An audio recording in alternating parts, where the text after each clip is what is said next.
Well, good afternoon, or good morning, or good evening from wherever in the world you may be joining us today. My name is Jeroen Dewulf. I am the director of the UC Berkeley Institute of European Studies. I would like to welcome all of you to today's event, a special event, a rapid response, as we call it, a rapid response to the Russian invasion of Ukraine with a specific focus on our area of expertise, a specific focus on the consequences of this invasion for the EU and for NATO. I should also say that today's event serves as a statement from our institute, a statement in solidarity with the people of Ukraine, and of course also a strong condemnation of Russian President Putin's military aggression. I welcome to today's event my colleague Akasemi Newsome, who is the Associate Director of our Institute of European Studies. I also welcome Sören Urbanksy, who's Head of Office of the German Historical Institute Pacific Regional Office here in Berkeley. And I welcome Zachary Shore, Professor of History at the Naval Postgraduate School, who is also a Senior Fellow at our Institute of European Studies. Allow me also to inform all of you about an upcoming panel discussion on this very same topic that will take place on March 2nd. That discussion will be organized by our colleagues from the Institute of Slavic, East European and Eurasian Studies here in Berkeley, an event which we, out of solidarity with our colleagues, will co-sponsor also here at IES. The main focus of this conversation today will be on the consequences of the Russian invasion of Ukraine for the EU, for NATO, for the transatlantic relations between Europe and the United States. And the way we will organize it is that I will serve as moderator. I prepared a number of questions for our speakers, but we see this event primarily as a Q&A, where all of you in the audience are invited to participate in the discussion. So if you have a question for us, please post your question in the chat room, and we will try to include it in our conversation. So let me then start with a broad introductory question for each of the speakers, and I will begin with Sören. Sören, we know that you did quite some research in Russia. We know that you lived in Russia. You speak the Russian language. So the question I have for you is we've been warned, right, in the past weeks about this possible Russian invasion of Ukraine. But many people in the West thought that, well, that maybe Putin was bluffing. So was it then a surprise for you that the invasion did in fact happen, and that it happened with a brutality that we haven't seen in Europe since the times of Stalin and Hitler? So please share with us your thoughts on this, Sören. Well, thank you, Jeroen. Thank you, first of all, for having me and in this very sad moment. But I can say I was prepared that something will happen, but what I was deeply surprised by the scale of what happened. I mean, it's not that this comes out of the blue. I mean, just remember when Putin was president on his first term in 2000, he started the second Chechen war with an absolute brutality within Russia's borders. Think about Grozny and the destruction of the city of Grozny. And then 2008, Georgia, 2014, the invasion and occupation of Crimean Peninsula and the eastern parts of Ukraine. So this is nothing completely new and unsurprising. Also, military expeditions abroad, think about Syria, for instance, Aleppo. But what is really shocking and what is, for me, hard to understand is really the scale of and the brutality. And it becomes increasingly visible that this is a brutal war also fought against the civilian population. I think to answer the question, it was really clear that something has to happen, because we saw in the last months and weeks, large troop deployments from the eastern military district of the Russian Federation to the west.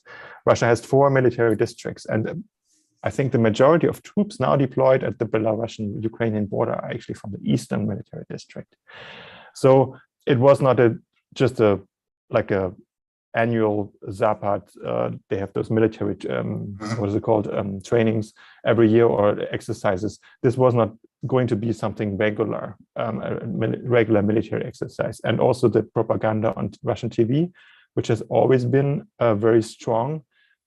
There was clearly a build-up preceding this invasion of Ukraine. So I think people or observers were expecting that something would happen, but they were really surprised that about the scale and brutality, what is happening. I mean, not that we have not been warned. I just mentioned Grozny and Aleppo. Russian military has done these things before in recent years. People just didn't pay so much attention to it because it was not within Europe's borders, which is in itself also problematic, I think. And I think I will leave it at that for the moment. Thank you, Sören.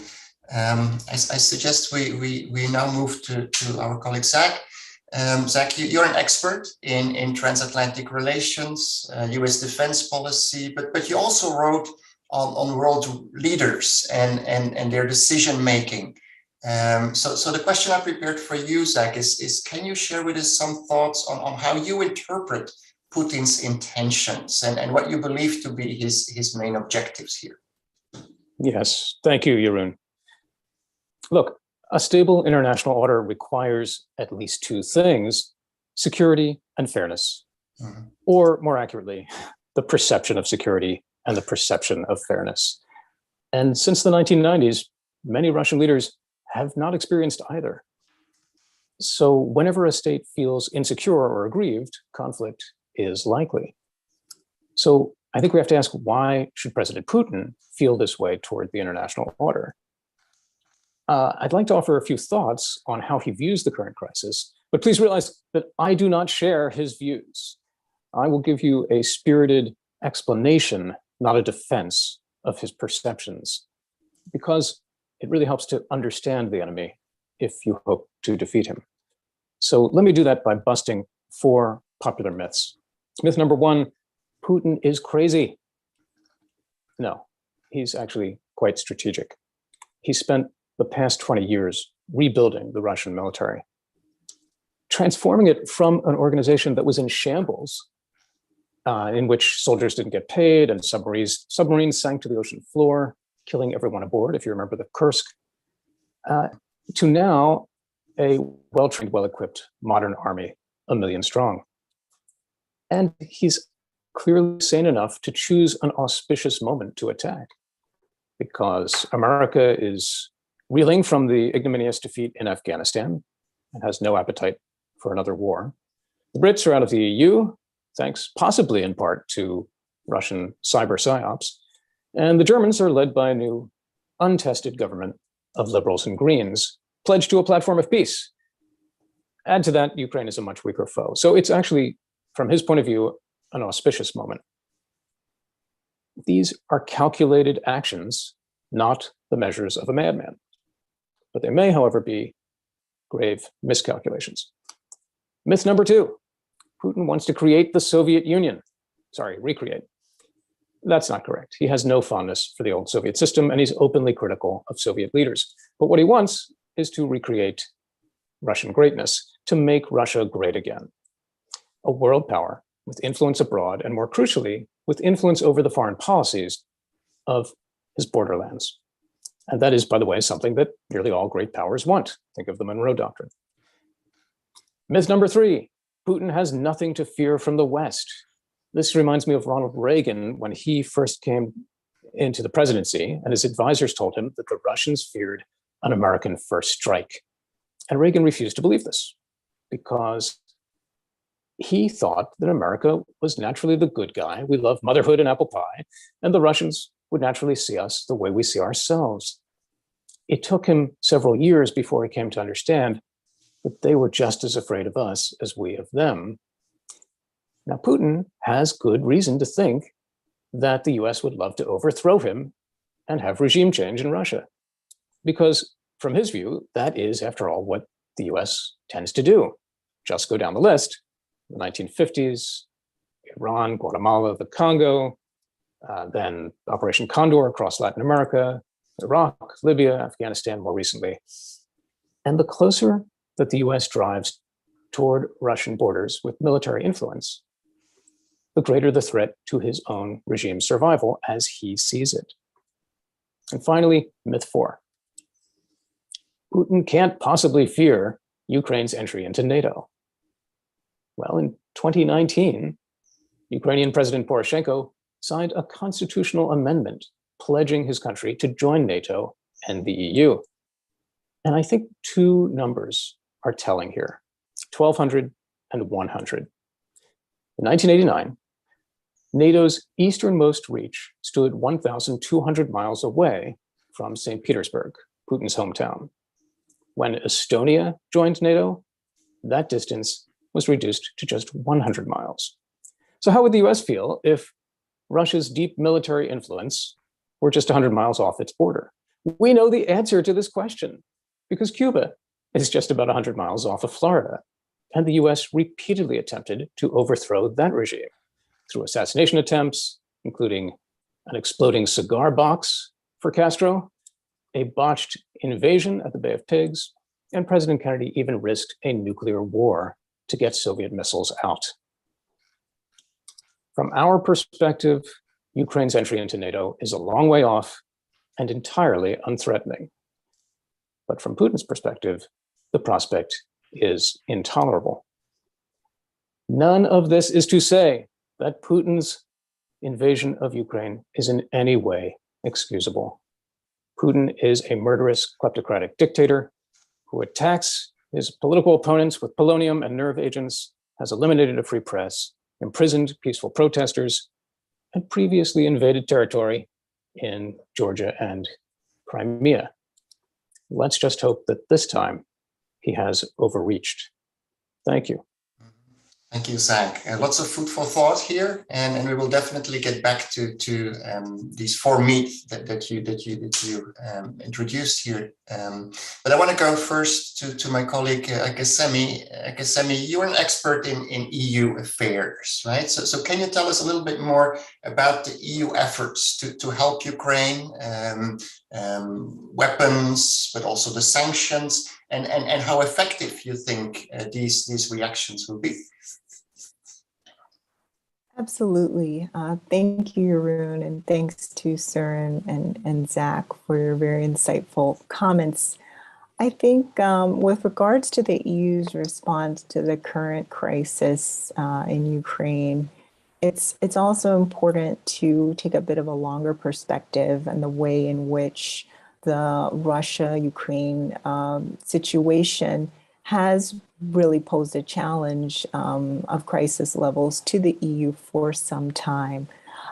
So as many of you, I'm sure, are familiar, relations with Russia are firmly in the hands of the EU member states. And so we have a situation where normally the expectation among scholars is that EU institutions such as the Commission would have difficulty asserting themselves, because after all, there are key security and economic interests of individual member states. We are familiar with German dependence on Russian oil and gas. We're familiar with the unwillingness of countries such as France to take the threat Russia posed to Eastern European neighbors seriously. And yet, there has also been, with the populist wave, a closeness between leaders such as Orban and Putin. So many challenges for the EU to acting in a united front. And yet what we've seen actually is, with astonishing speed, Putin's aggression pushing the European member states together. And so just some examples, we know that the EU closed its airspace to Russian aircraft. We know that EU Commission Chief Ursula von der Leyen even has made this statement, this headline, that Ukraine should become a member state. Of course, it's already was being economically integrated into the single market for several years. We have also this stunning, just some hours ago, statement that the EU Home Affairs Commissioner Lava Johansson, that refugees from Ukraine will be accepted into the EU. This is, of course, not without challenges, given that the solidarity mechanism by which EU member states would accept quotas of refugees has not been worked out. But still, the stunning speed with which this statement has come through a few hours ago, and we know that 200,000 people are already in Poland, many staying with relatives, of course, but this is a large number of people fleeing the Russian aggression in their home country.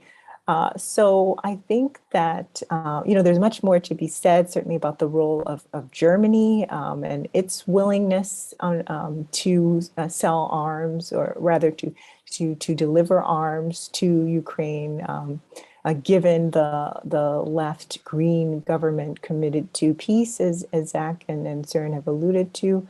But I would say that Putin's aggression had the potential unintended consequence of pushing the Europeans together, and that we see a united front in ways that were not expected. Thank you, Akasemi. I see we're already getting some questions from the audience, but let me perhaps, before I go to these questions, ask a brief comment about perhaps the main topic that is in the spotlight today in this crisis, which is the negotiations have started, the peace negotiations have started.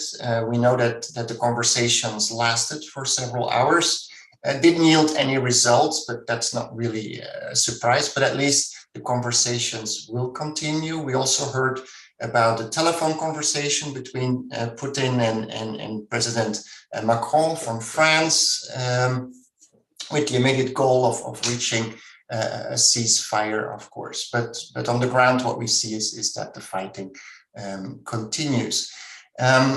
We know that these negotiations will be difficult, of course, right? We know that Putin demands that Russia keeps control over Crimea. He wants Ukraine to demilitarize. He doesn't want NATO membership of the Ukraine. He doesn't want EU membership of the Ukraine. At the same time, we see that President Zelensky from Ukraine just now signed a formal request for his country to become a member of the EU. So my question to the three of you is, how do you think the EU and the US will react to all of this, right? We see a lot of support, we see a lot of solidarity with Ukraine, we see the sanctions, we see weapons being delivered, even as Akasemi pointed out, from a country like Germany. We've seen also today, as Akasemi mentioned, EU President von der Leyen saying explicitly, Ukraine is one of us, right? But what does all of that mean, right? What does all of that mean when it comes to EU membership, when it comes to NATO membership? So maybe let me turn first to Sören for a brief reaction on the peace negotiations and the potential for success here, and how potentially a way out could be found out of this crisis. How do you see all of this, Sören? Mm-hmm.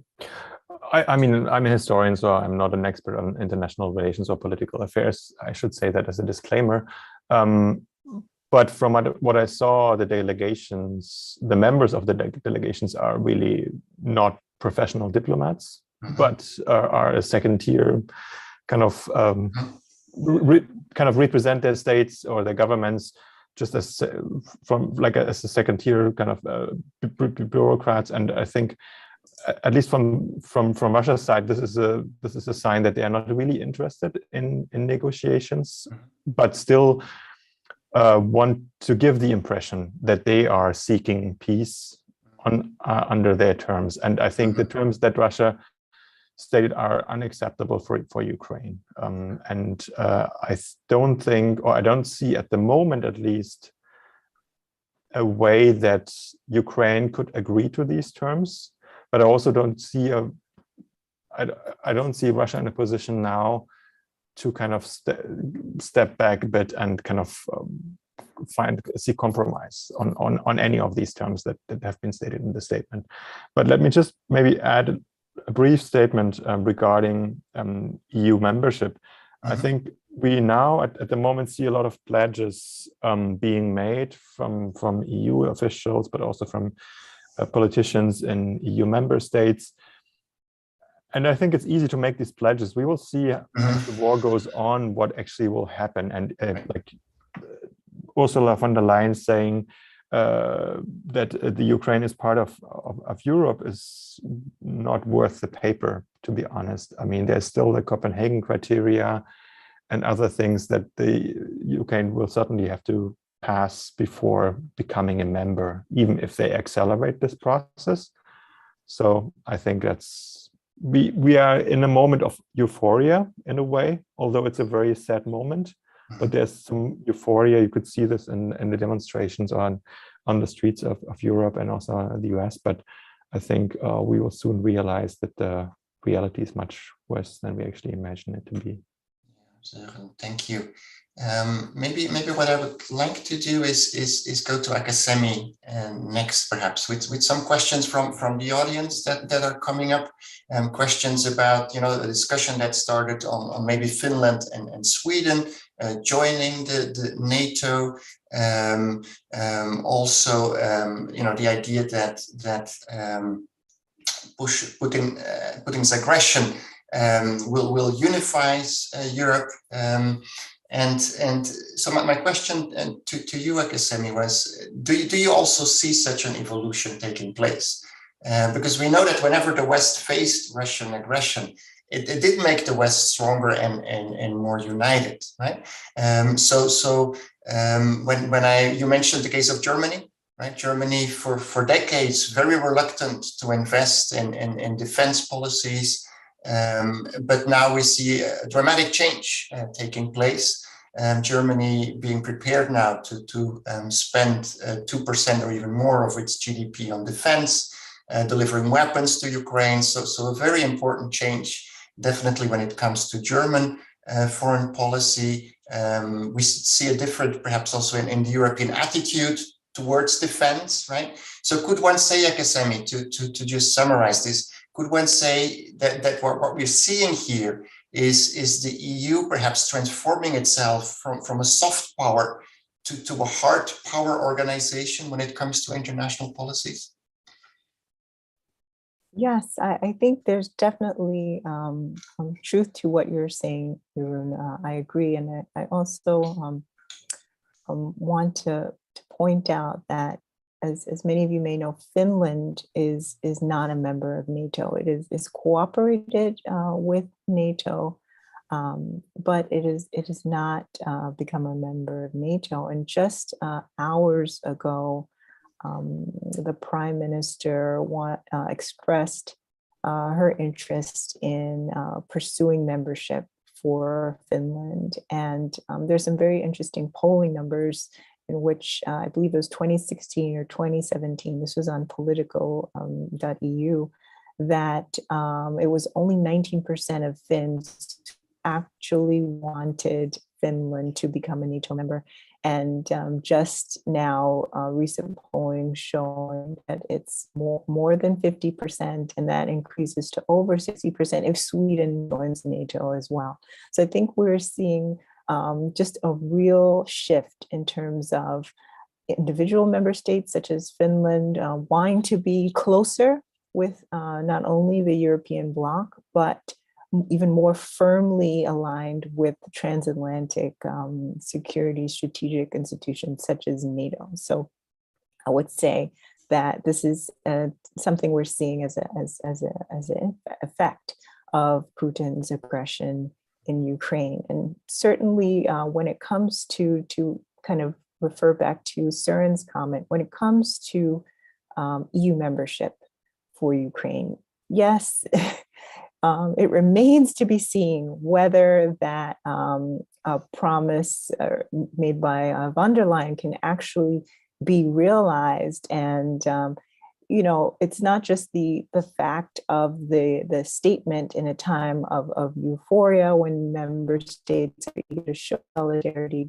with Ukraine, but it's the fact of the bureaucratic and legal process in which member states have to agree to open the accession for the political integration.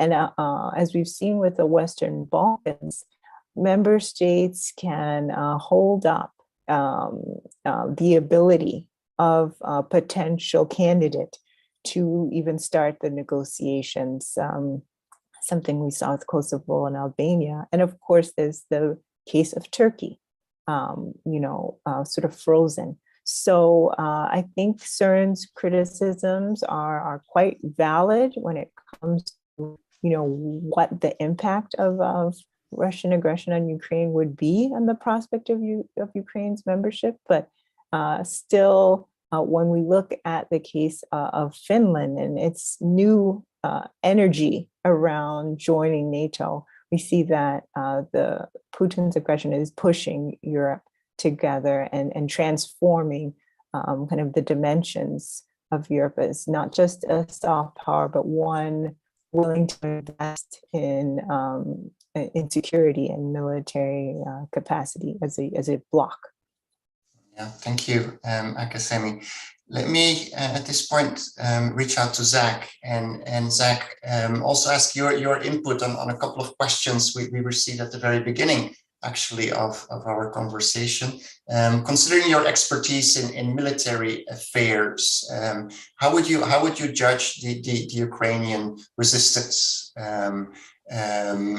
Could it be perhaps that Putin, in a way, believed his own propaganda, in the sense that he believed the resistance would only come from some extremist nationalistic groups, but now on the ground there's much stronger resistance than he anticipated, that Russian troops are advancing more slowly than anticipated. We also see that Russia is isolated in the international scene. We see that the economic sanctions seem to have effect, right? The ruble is dropping dramatically in value, and there's little that the Russian central bank seems able to do at this point. So my question to you, Zach, is how do you judge all of this? But also, what are your thoughts on what if this war drags on? What if the protests in Russia would increase? What if we see stronger and more protests developing in Belarus? Could it be, in your opinion, Zach, that all of this will backfire for Putin? Could it be that Putin here overplayed his hand? That this could be potentially the end of Putin? How do you see this evolving, Zach? Let me break some of that down. I do think that he overreached. Whether it means the end of Putin, I can't say. Maybe the elites who are inconvenienced will find that he no longer serves their purposes and will have a coup. Maybe the Russian people will rise up. These are unlikely, I'd say, because he's a KGB man. He knows how to rule his state with repression and control of the media. So those are long shots. I'd like to say something about the Western narrative we're getting in the press, that in response to your question, the resistance has been stronger than he expected. It's been 5 days. The US fought for 20 years in Afghanistan. Russia fought for years in Afghanistan and in Chechnya. 5 days is not enough to draw any firm conclusions. We're obviously all encouraged by the resistance of average Ukrainians and their military, but they're going to need ammunition, weapons, and a lot of humanitarian aid. So the more that we can send of that, the better. I want to say one thing to the question of negotiations. There are two main reasons why people negotiate. One is because they can't get what they want on the battlefield. And so they try and find another way of either stemming their losses or coming away with some sort of less ambitious victory than they began with. The other reason is for photo ops and public opinion. And I think that's what we have here at the moment. There's nothing in 5 days to suggest that either side needs absolutely to come to the negotiating table. Thank you for that, Zach. Let me, at this point, go back to Sören. And Sören, you as a German citizen, you must have been also very, very impressed by the change we see, the dramatic change in the German approach to defense policy, the readiness to consider the use of military force in defense of peace. Could you share with us your thoughts on the latest developments we've seen in Germany? Sure. I mean, what we saw yesterday was really, I would say, like a historic decision by the German government, also by the German Bundestag. Actually, the German parliament convened for the first time in its history on a Sunday, which shows you how urgent this is. Mm-hmm. And the government pledged to increase its military spending to 2% of the GDP, as it had promised in the Dublin Agreement in 2014 already, but never reached up to these promises. I think it currently is at 1.5, and in addition to it, they agreed on a 100 billion euro extra funding from the 2022 government budget. For defense matters. And just to give you an idea of the scale, is the military budget, the annual military budget is about 47 billion, or was 47 billion last time. So it's actually 2 annual military budgets being spent, or actually 3 in 1 year, just to, catch up or kind of increase the military capability of the German army. But one has to say, there's a lot to do. I mean, and I think money alone won't make significant changes. And I'm actually not sure. I mean, you suggested that at least somehow I heard this in the question that Germany would be actually willing or ready to fight in such a case. And I don't think the German public is actually ready to do that. I mean, even if you increase the spending, the question will be: will they actually send troops there? Will they actually fight if it's necessary? I'm actually not so sure about that, because what is really something else I wanted to say is what is also has been remarkable are 2 things: that to actually export or send now lethal weapons to Ukraine for the first time. This is official policy that Germany sends military equipment, lethal military equipment into a conflict zone.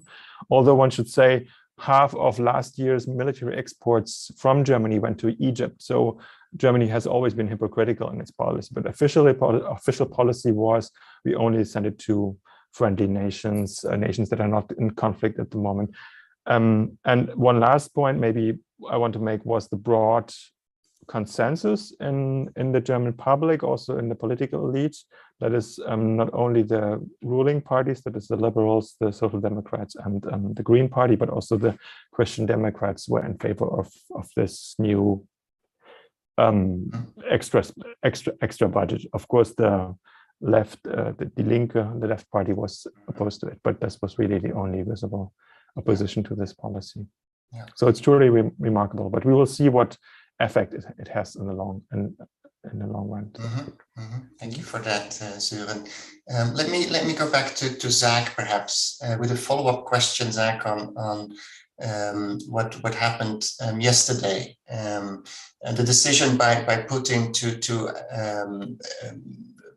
make nuclear weapons ready, right? How much how should we interpret that? How do you interpret that with your expertise in military affairs? Is this just another bluff, or do you see this as a serious risk that this could really get out of control? And what's your assessment of that decision? Not a bluff, but I'd see it as a defensive measure. As I said in the opening comments, he has reason to fear that the US and the West would like to overthrow his regime. And so to him, putting nuclear weapons and being on alert is a way of protecting against that possibility. The response I believe from NATO, I didn't read deeply on this, but what I heard in passing, tell me if this is right, is that NATO said, we have nuclear weapons too, and he should know it, and we're going to be on high readiness. I think that's not the right response. I would recommend a chilling book about the Cuban Missile Crisis called 1 Minute to Midnight, in which the author details all of the little-known incidents that happened during the crisis that could easily have led to a full-scale nuclear war. Episodes that were misinterpreted, like a U-2 pilot, an American U-2 pilot, got lost and flew deep into Soviet airspace when he meant to be coming back. And that could have easily been misinterpreted as a prelude to a first strike from the West, leading to a nuclear exchange. These kinds of accidents have to be avoided. And so I wouldn't ramp up the rhetoric. I would tone it down. And I would make clear that the West will continue to provide military and humanitarian aid to Ukraine, but that it would not engage ever in a first strike of nuclear weapons, and that this would only be a last resort. Could I say, Jeroen, one other thing about the question we were talking about previously about Ukraine's entry into NATO and Sweden and Finland? We're very excited at the moment about this possibility. But again, as I tried to stress, that doesn't solve the problem. States, especially great powers, need to have a sense of security and fairness in the international order so that they're stakeholders in it. We have to find a way, because with or without Putin, remember Yeltsin's people were very upset about the expansion of NATO closer to Russian borders. This is a real concern, and it's something we have to address. At some point, maybe offering Russia entry into NATO is a possibility in the distant future. But whatever the solution is, I think we ought not to ignore Russia's security concerns. That doesn't mean that we simply lie down and say, okay, you can invade Ukraine and do whatever you want. That's not what I'm saying. But we need to have everyone be a stakeholder in the system and feel that it's fair. Okay, thank you. Thank you for that, Zach. I went over the questions, and Sören, if you don't mind, I would love to get back to you with this specific question, because of all of us, you're the one who definitely knows Russian society best, right? And you mentioned, of course, previous military interventions, Syria and Afghanistan and all of that, but Ukraine here is different, right? And the question that came up was, what is the role in this, for instance, of the Russian Orthodox Church? And then we also have, of course, the historical connections. We have the language. So how would you assess that? The role of the Russian, we saw in the past 30 years process that the government of Russia and the Orthodox Church were coming closer and closer together and kind of forming a kind of symbiosis. We saw this recently with this new military church near Moscow that has been opened, I think, a year ago, a church devoted to the Russian military in particular, which is kind of remarkable in a way. But we also saw the division of the Russian Orthodox Church recently, the split of the Russian Orthodox Church. And we also heard signs of the representative, I forgot his name, of the Russian Orthodox Church, which is still active in Ukraine, opposing the invasion. So at least the still existent Russian Orthodox Church in Ukraine sent signs not in support of what is happening right now.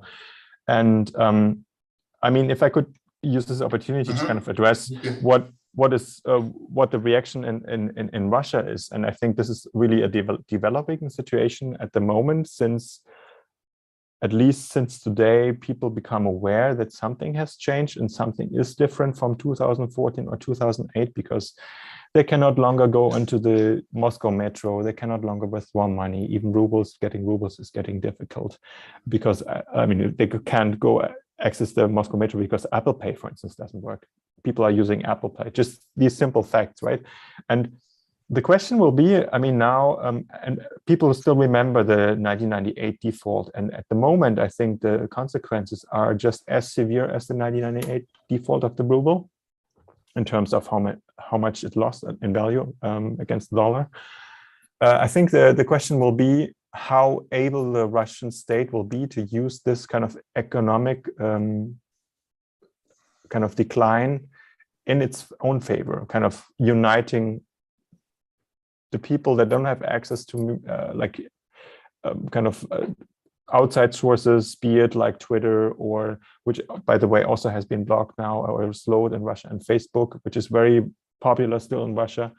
How effective will Russian propaganda be in channeling anger against the West through this economic difficulties that many people will face in Russia right now? It's not, and I think this was maybe to add one thing, this was one reason why the German government has been so hesitant to implement SWIFT ban. And I think it was the last government to agree to it, but still I think they were able to negotiate to exclude small banks from the ban to see how it works out. So basically give Russia an opportunity or a back channel. But I think either you do it fully or you don't do it at all, because we will see. I mean, this is, as I said, it's a developing situation, and we will see whether the incomplete ban will cause what it's intended to cause, and also what will be the reaction from the population in Russia, which is really difficult to say. And I must say, I deeply respect those people who are opposing openly the Russian government in Russia now, and in Belarus, by the way, as well. This is a high risk they take. I know people in prison myself because they took that risk, and it's something else to go to the mall in Washington DC and say we don't like Putin, or to be in Moscow somewhere or in another city in Russia to do the same. Yeah, that's very true, Sören. Zach, I saw a question coming from the audience, specifically directed to you, and that question brings up the case of China, right? Because of course we know there's other nations in this world with similar ambitions, right? We think of China and Taiwan. So the question specifically for you is, Zach, what is the response of China to this invasion, and is Putin relying on a new Russia-China axis as the benefit coming from the invasion? How would you answer this question, Zach? President Xi is rubbing his hands with glee. He's the one person who benefits most from this. If anyone benefits, and almost no one does, from this disaster, he does. In so far as Russia will be isolated from much of the world, China will be the place that they can still export their gas and oil to, and in larger quantities, and their other exports. And so China will have much greater leverage over Russia. The other benefit for China is that they get to see exactly how the West responds to this kind of aggression. So in thinking about Taiwan, they'll be looking at how these sanctions work and planning for how to prepare and weather them if they should come. So they have everything really to gain from this, except that they have this position that you should respect the territorial integrity of another state. And now they've had to walk this fine line. So the foreign ministry comes out with these statements that are trying to take both sides, that the West is responsible because of NATO expansion for this crisis, but Russia should not have invaded because we need to respect sovereignty. But the truth is, I believe that Xi and his people are extremely delighted, the people around him. For this, Zach. Let me go to Akasemi, perhaps. I see your hand, Akasemi, and I'll give you a chance to share with us your thoughts on what has been brought up in the discussion so far. In particular, I would love to hear from you also a reaction to what Sören brought up about the danger that sanctions could also backfire. in the sense that it could, make people in Russia very upset and angry about the West, and in a way then end up having the opposite result of what we hope it will be. But certainly you have other thoughts as well that you want to share with us. So please go ahead, Akasemi. Yes, thank you, Jeroen. So I think Sören brought up a justifiable concern when it comes to the possibility that economic sanctions may backfire. And I would say that it's not only that they may backfire in terms of how the Russian population views Putin's aggression, also, quite frankly, in terms of the residents and citizens of EU member states. So in terms of the economic ties between several EU member states, not only in oil and gas, but for other imports and export relationships, are substantial. And so there are ways in which things could also become challenging within the EU. And so people may be less supportive of the solidarity that is currently being shown. That said, I think that the current sanctions have been targeted in ways to minimize this possibility of backlash, and I think, for example, the fact that named individuals such as Putin, such as his foreign minister and other members of his government with substantial business interests, that their foreign bank accounts have been frozen, that they as individuals have been targets of sanctions, I think is one way in which the US, the EU, and other allies have been trying to minimize the possibility of backlash. So I would just bring that point to bear.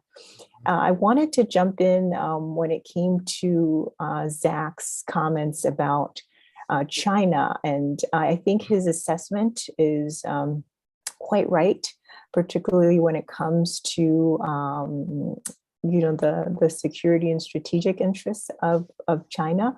I would only ask that one thing that muddies that perspective a bit concerns China's past economic relationship with Ukraine. So China did recently turn to Ukraine for the majority of its corn imports. As part of China's Belt and Road Initiative, it had increasingly seen Ukraine as a site for investment in infrastructure and as a bridge to European markets. So the extent to which the supply chains are being destabilized by a war, I think that's definitely not in China's economic interest, notwithstanding the other points that Zach made. So I would just ask our audience to consider the fact that China could also have an economic interest in peace and an end to these hostilities on the part of Russia. Thank you for that, Akasemi. Maybe at this point, I go back to Zach. Zach, and building on your previous comments about Russia.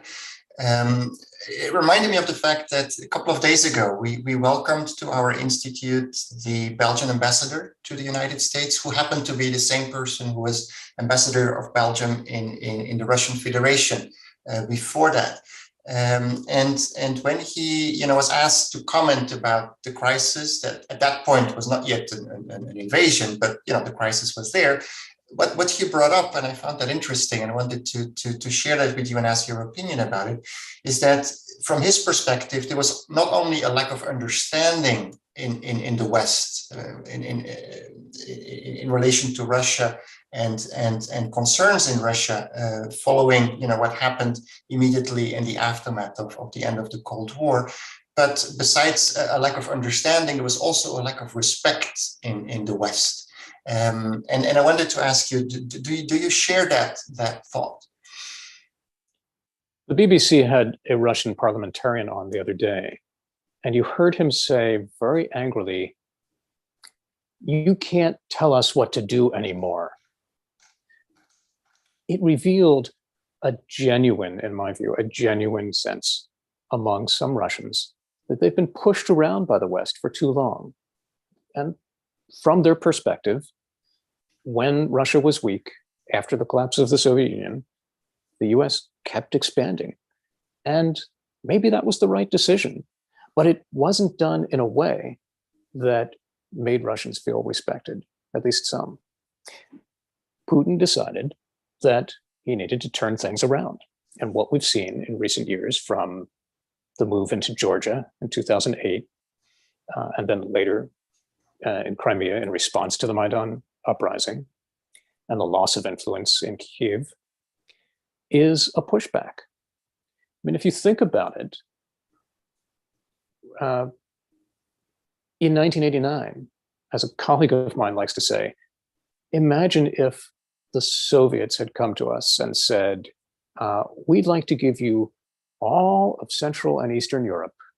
So the Baltics, go all the way down. And, but we insist on having Crimea. We would have said, well, where do we sign?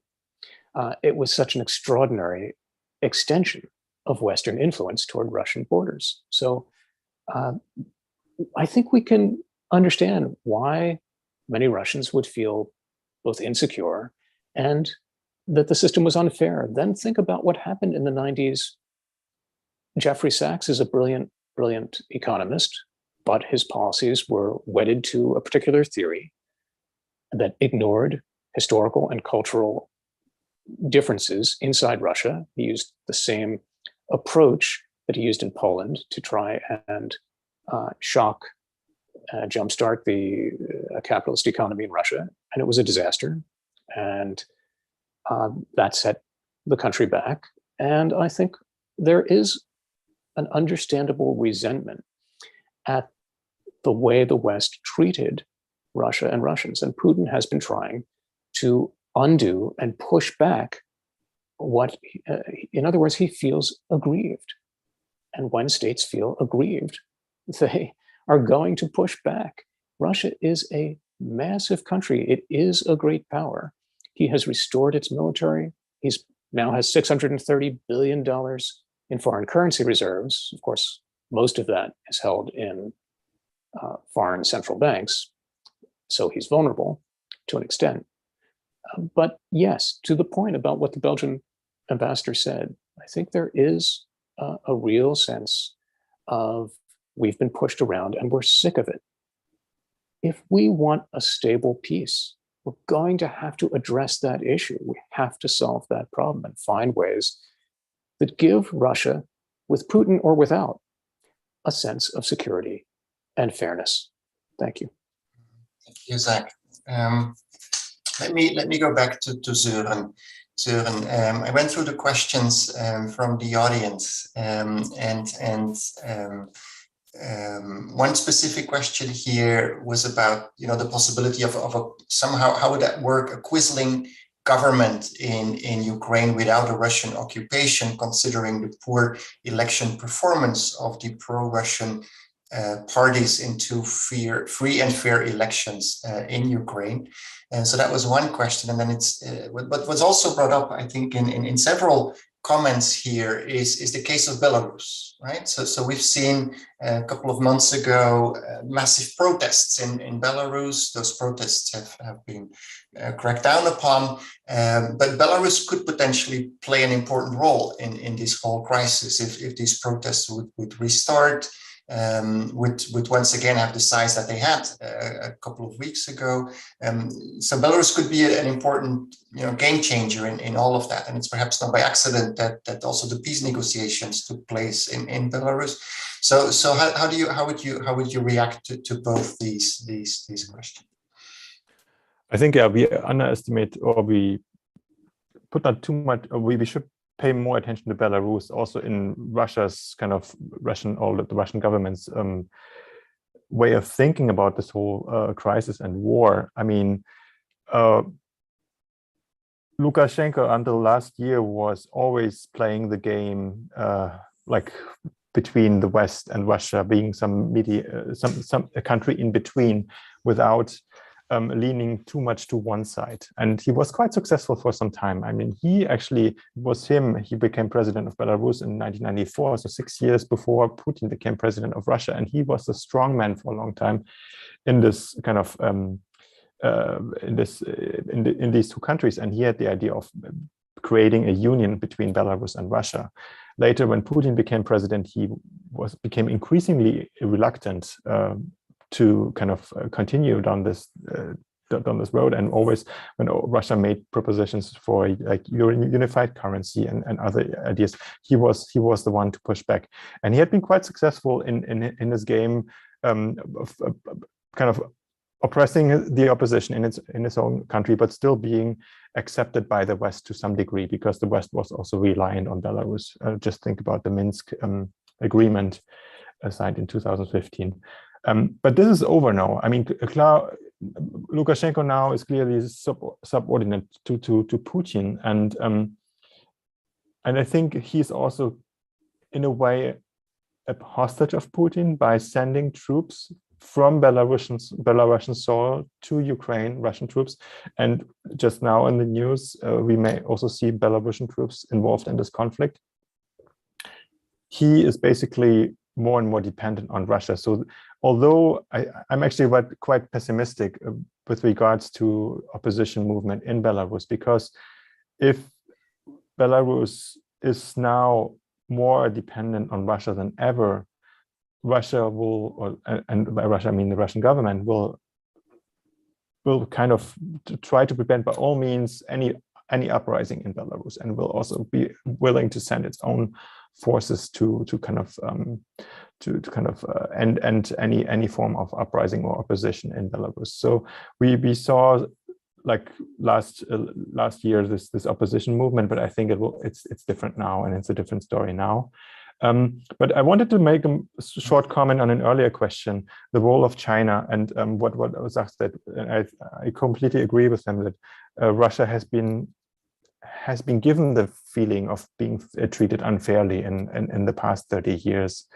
And I think why the partnership between Russia and China at the moment, on the surface, in the media and in public display, is so successful is because Xi Jinping and the Chinese government is playing a very smart game, in a sense that they give Putin the stage and give the Russian public the impression that he is equal with China. Although when you compare Russia and China, Russia is an economic dwarf compared to China. If you compare the GDP, China in 1919 and the Soviet Union, it was equal. They were equals. And now I think Russia has 1/10 of the GDP of the People's Republic of China. So, and we will see like a further dependency, a Russian dependency on China, which obviously plays into China's hands. But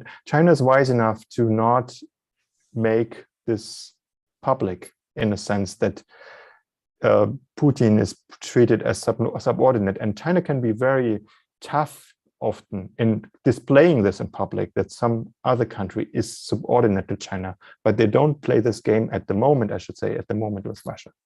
Yeah. Thank you so much, Sören, for this. I see that we have 2 minutes to go. Very quick, one last question for Zach and Akasemi, and I have the same question for you. So we focused a lot on Russia, of course, on Ukraine, on Europe, even on China. We haven't brought up the United States. Just a very quick, your assessment of the way President Biden has been handling the crisis. Zach, what would be your comment? The sanctions are the right and necessary thing to do. Humanitarian and military aid is correct and necessary. I think he's doing what he can in a difficult situation because he understands Americans do not want to go to war in Ukraine, especially after Afghanistan and especially against a nuclear power. So given the constraints on him, I think he's doing the best he can with a difficult situation. Yeah, thank you for that, Zach. Same question for you, Akasemi, to conclude today's conversation. I agree very much with Zach's assessment. I think Biden is doing the best he can. I would only highlight, I think, The issue of polarization is still a relevant one, and this is kind of the texture of the challenge that Biden has faced and that he has met on sanctions. Namely, that unfortunately, you do have a segment of the Republican Party that very much identifies with Putin and supports Putin's aggression in the Ukraine. So that is, in fact, challenging for Biden. But so far, I agree with Zach that Biden has engaged in the right policy response. Thank you so much for this, Akasemi. It's 1 o'clock. We will have to conclude today's conversation. I see that my colleague Ray Savard put a link also in the chat leading to the follow-up discussion from our colleagues from the Institute of Slavic, East European and Eurasian Studies on February 2nd at 4 p.m. But let me then conclude by thanking today's speaker, thanking Akasemi Newsome, thanking Sören Urbanksy, thanking also Zachary Shore for your very valuable insights. Also wanted to thank Ray Savard for helping us here behind the scene. And of course, I wanted to thank all of you in the audience for being with us today at a special event, a rapid response event, but an event that was also very much so a statement in support of the Ukrainian people. So thank you all for attending, and see you at a forthcoming event at our Institute of Europe.